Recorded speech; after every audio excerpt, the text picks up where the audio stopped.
Mensagem do livro Por que tarda o pleno avivamento? De Leonard Ravenhill, uma obra publicada pela editora Betânia. Capítulo 4. Onde estão os Elias de Deus?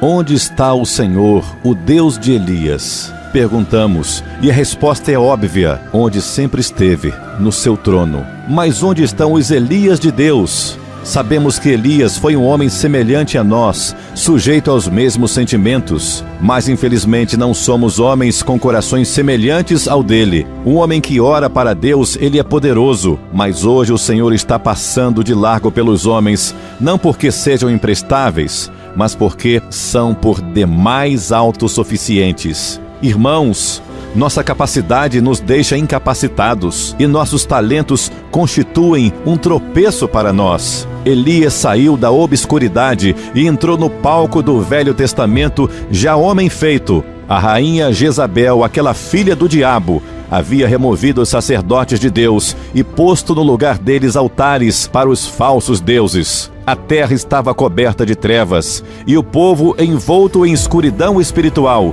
E o pecado campeava. A nação se mostrava cada dia mais impura com a proliferação de templos pagãos e ritos idólatras. A toda hora subia ao céu a fumaça dos milhares de altares ímpios. E tudo isso acontecia no meio de um povo que se dizia descendência de Abraão, de uma gente cujos ancestrais haviam clamado a Deus nas horas de aflição, e dessa forma foi liberto das suas tribulações. Como estava distante o Deus da glória! O sal perdera seu sabor, o ouro perdera o polimento, e em meio a toda essa apostasia, Deus levantou um homem, não uma comissão, nem uma nova denominação, nem um anjo, mas simplesmente um homem, com sentimentos semelhantes aos nossos. Deus procurou entre eles um homem, não para pregar, mas para que se colocasse na brecha. E como Abraão fizera antes, agora Elias estava na presença do Senhor. O resultado foi que, tempos depois, o Espírito Santo pôde escrever a história dele com apenas 2 palavras: e orou. Isso é tudo que uma pessoa pode fazer para Deus e para a humanidade. Se a igreja hoje contasse com tantos intercessores quantos são seus conselheiros, nós teríamos um avivamento dentro de um ano. Os homens que oram, assim são os grandes benfeitores da humanidade. Elias foi um deles. Ele ouviu uma voz, teve uma visão, experimentou o poder espiritual, avaliou o inimigo e, tendo Deus como parceiro, conquistou a vitória. E as lágrimas que derramou, a agonia de alma que suportou, os gemidos que exprimiu estão todos registrados no livro das crônicas de Deus. Por fim, ele surgiu para profetizar com infalibilidade divina. Conhecia o Senhor. E foi assim que sozinho paralisou toda uma nação e modificou o curso da natureza. Esse homem decidido permaneceu firme e imperturbável como as montanhas de Gileade no momento em que cerrou os céus para que não chovesse. Com a chave da fé, que serve em qualquer fechadura, ele trancou os céus, pôs a chave no bolso e fez Acabe estremecer. E embora seja glorioso o fato de Deus poder usar um homem, ainda mais glorioso é ele ser atendido por Deus. Se um homem de Deus se puser a gemer no Espírito, Deus clamará: deixa-me ir. Talvez nos empolgasse a ideia de operarmos as maravilhas que Elias operou. Mas será que apreciaríamos ser banidos? Meus irmãos, se quisermos realizar a obra de Deus, à maneira de Deus, no tempo determinado por Ele, com o poder divino, teremos a bênção do Senhor e a maldição do diabo. Assim que Deus abre as janelas do céu para nos abençoar, o inimigo abre as portas do inferno para nos intimidar, inquietar. Receber a aprovação de Deus implica em topar com a carranca do diabo. Simples pregadores podem ajudar muita gente sem prejudicar a ninguém, mas os profetas de Deus agitam a todos ao mesmo tempo que deixam o diabo louco. O pregador talvez agrade ao povo. um profeta o contrariará. O homem que se mostra descompromissado, inspirado e cheio de Deus está sujeito a ser taxado de impatriota por censurar os pecados de sua nação, ou sem caridade, porque sua língua é como espada de dois gumes, ou desequilibrado, porque o peso da opinião da maioria dos pregadores é contrária a ele. O mero pregador é aclamado, o profeta de Deus, ele é perseguido.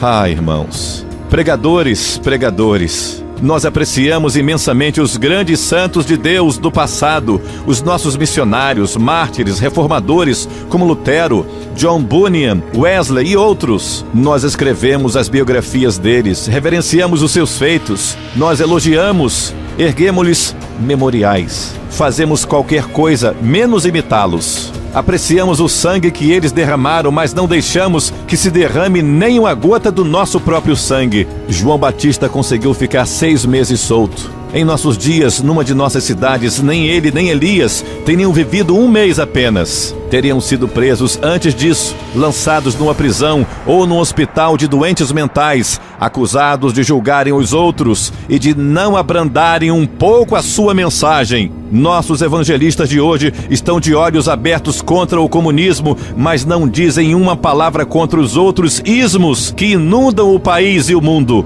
Será que não existe um mensageiro hoje, cheio do Espírito Santo, revestido de toda a armadura de Deus, para denunciar o inimigo com toda a autoridade? Ah, meus irmãos, somente a oração poderá manter acesa a chama de nosso coração e conservar nossos olhos fixos na visão. Esse Elias que tinha um vulcão no coração e uma voz de trovão surgiu no cenário do reino justo, numa época bem parecida com essa que nós estamos vivendo. As dificuldades com que se depara o evangelismo mundial são incontáveis, mas isso só serve para estimular os mais decididos. Vês rios que parecem intransponíveis? Vês montanhas nas quais não se podem abrir túneis? Deus se especializa em realizar o que julgamos impossível e pode realizar o que nenhum outro pode e consegue. O preço é elevado.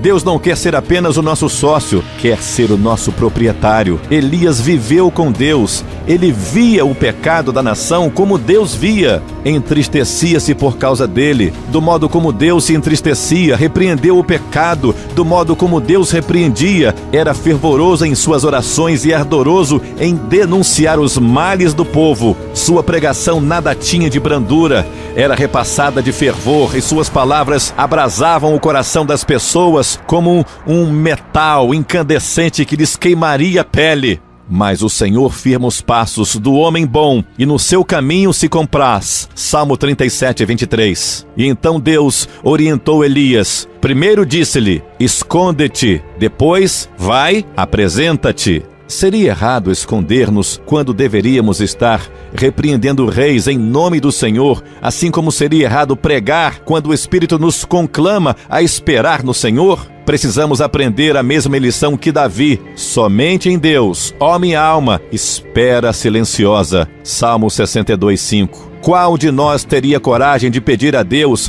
para remover todas as suas muletas? Os caminhos de Deus não são os nossos caminhos. Os caminhos dele são inescrutáveis, mas ele os revela a nós pelo seu Santo Espírito.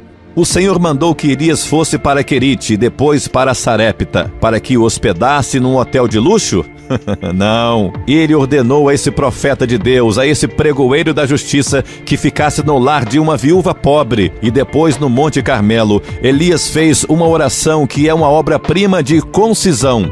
Responde-me, Senhor, responde-me, para que este povo saiba que tu, Senhor, és Deus, e que a ti fizeste retroceder o coração deles. 1 Reis 37, 18. O escritor E.M. Bounds está com razão quando afirma que só pode fazer uma oração curta e poderosa em público quem mantém uma longa e poderosa comunhão em secreto com o Todo-Poderoso. A petição de Elias não foi no sentido que os sacerdotes idólatras fossem destruídos, nem que caíssem do céu relâmpagos para aniquilar os rebeldes israelitas, mas sim que a glória e o poder de Deus se manifestassem ali. Parece que nós estamos querendo ajudar a Deus a resolver seus problemas. Foi o que fez Abraão, e até hoje a terra é amaldiçoada por essa loucura dele com a presença de Ismael. Elias não fez o mesmo. Ele procurou dificultar as coisas ao máximo para Deus. Queria fogo do céu, mas ensopou o holocausto de água. Deus gosta de ver uma oração assim, com tal audácia. Pede-me, e eu te darei as nações por herança e as extremidades da terra por sua possessão.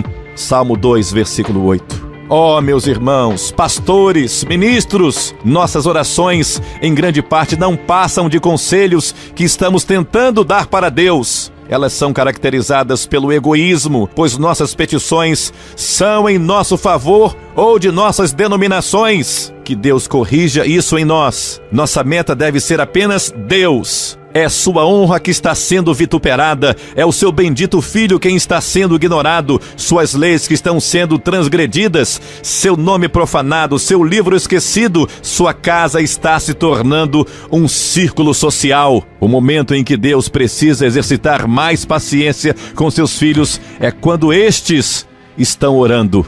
Ficamos dizendo para Ele o que deve fazer e como fará. Além disso, julgamos outros e fazemos apreciações deles. Fazemos tudo menos a verdadeira oração. Não é na escola bíblica que iremos aprender essa arte. Qual é a escola bíblica que tem em seu currículo uma disciplina chamada oração? Me diga! A lição mais importante que se pode aprender é a da oração que a Bíblia ensina. Mas quem dá aulas dela? Sejamos honestos e reconheçamos que muitos de nossos professores e diretores de escola bíblica dominical não oram, não choram, não conhecem as dores de parto. Será que podem ensinar o que não sabem, o que não fazem? Aquele que conseguisse levar os crentes a orar seria quem, abaixo de Deus, produziria o maior avivamento que o mundo já viu. Em Deus não há falhas. Ele é poderoso, é perfeito, justo, fiel.